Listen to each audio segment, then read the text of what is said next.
ক্লাসই হয় না।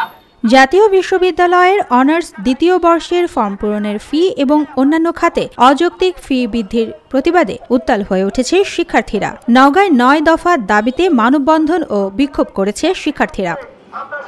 শনিবার সকালে নওগাঁ সরকারি কলেজের সামনে শিক্ষার্থীরা হাতে প্ল্যাকার্ড নিয়ে বিক্ষোভ মিছিল বের করে। সভাপতিত্ব করেন রাষ্ট্রবিজ্ঞান বিভাগের অনার্স দ্বিতীয় বর্ষের শিক্ষার্থী মারুফ হোসেন। বক্তব্য দেন জেলা সমাজতান্ত্রিক ছাত্রফ্রন্টের সভাপতি মিজানুর রহমান সহ অনেকেই। অযৌক্তিকভাবে যে ফি বৃদ্ধি করেছেন, এই ফি যেন দ্রুততার সময়ে যেন নিষ্পত্তি করা হয়। আজকে জাতীয় বিশ্ববিদ্যালয় তাদের শিক্ষার গুণগত মান উন্নত না করে নিজের মন মতো আজকে তাদের এই ফর্ম পূরণের ফি বৃদ্ধি করেছে। আজকে শিক্ষার্থী পড়াশোনা করে যারা তাদের নিজেদের খরচ নিজেরাই বহন করে।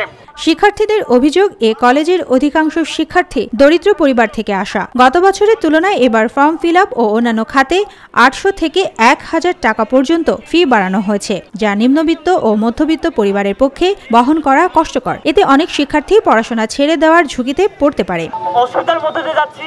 আমাদের এমন একটা অবস্থা যে আমরা শিক্ষার যে প্রতিষ্ঠান থেকে ঝরে পড়ার একটা সম্ভাবনা, জীবন নিয়ে আমরা কিভাবে কাটাতে পারি, এটা পড়াশোনা করবো না কি করবো।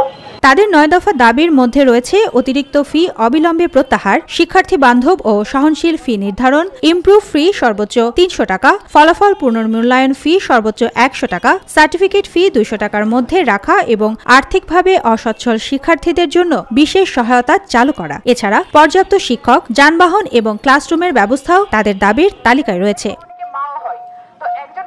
মানববন্ধন শেষে শিক্ষার্থীরা জাতীয় বিশ্ববিদ্যালয়ের উপাচার্য বরাবর নওগাঁ সরকারি কলেজের অধ্যক্ষের মাধ্যমে স্মারকলিপি জমা দেন। এখন দেখার বিষয় শিক্ষার্থীদের এই দাবিগুলো কত দ্রুত বাস্তবায়িত হয়।